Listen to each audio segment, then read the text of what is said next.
Some of you may be wondering how I make my edits, and so first off, I just look for songs, and once I find one that I think fits a Warrior Cats character, or a Wings of Fire character actually, I screen record the music, and it usually is somewhere between 20 seconds and a minute long, sometimes shorter, sometimes longer.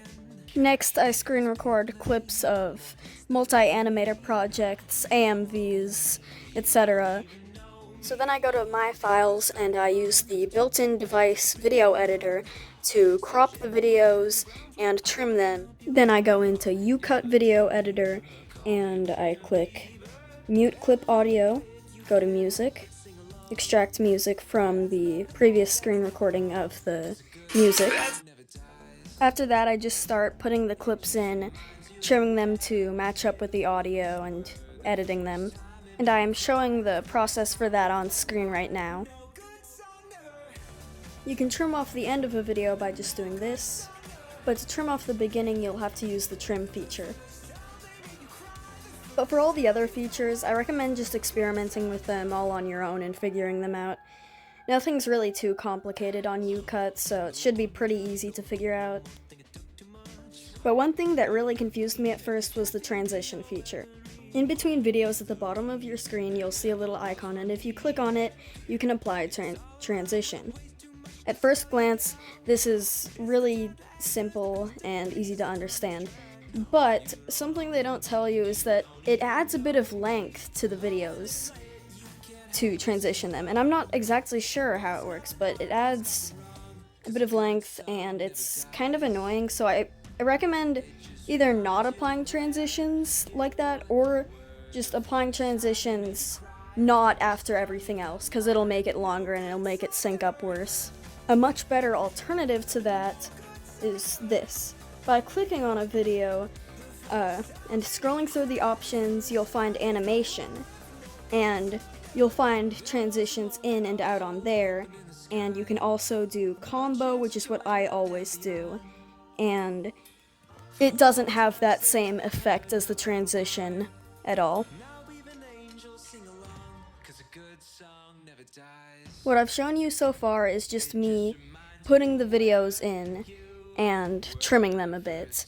So it's basically just a rough draft. I haven't applied any effects or filters or anything. So here's the rough draft. 'Cause a good song never dies. It just reminds you of where you were the first time it made you cry, the first time you felt alive. No good song never. No good song never. The first time they made you cry, the first time you felt alive. No good song never dies. The one. And so that was just the rough draft. No filters, no cropping the images into squares, no frames, no additional editing or text or transitions, nothing. Just the raw clips. And so in this next step, I'll crop the individual clips into a square shape, which is optional. I just like to do that because I think it looks better, and then I put a frame on, a frame that I made. No, I didn't make it.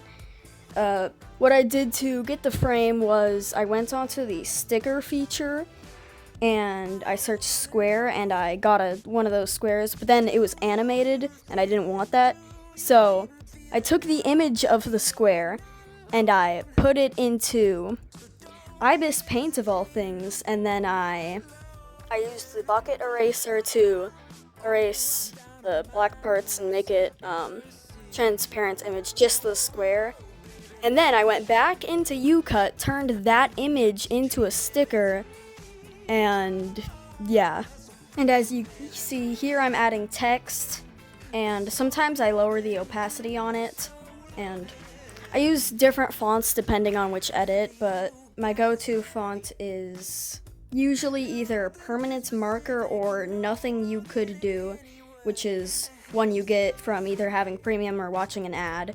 I watched an ad for it, which sucks, but it's better than having to pay for premium.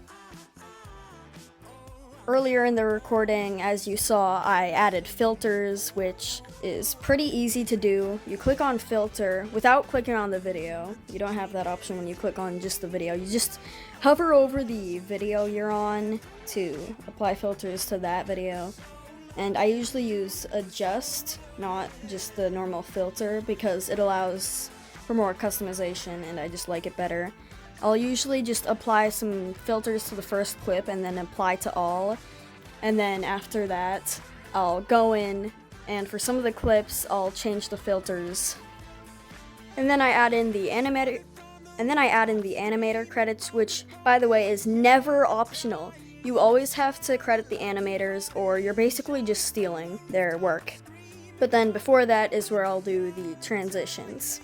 And usually for those, I just select whatever feels right and whatever flows into the previous clip good. Like for example, shrink 1 and shrink 2 flow very nicely, and spin D1, spin D2, etc. And lastly, I'll add my watermark. Sometimes if the text is in the middle of the screen, I'll do it at the bottom. If the text is at the bottom of the screen, I'll do the watermark at the top. It kind of just depends. And now I'll show the final edit. 'Cause a good song never dies. It just reminds you of where you were the first time it made you cry, the first time you felt alive. No good song never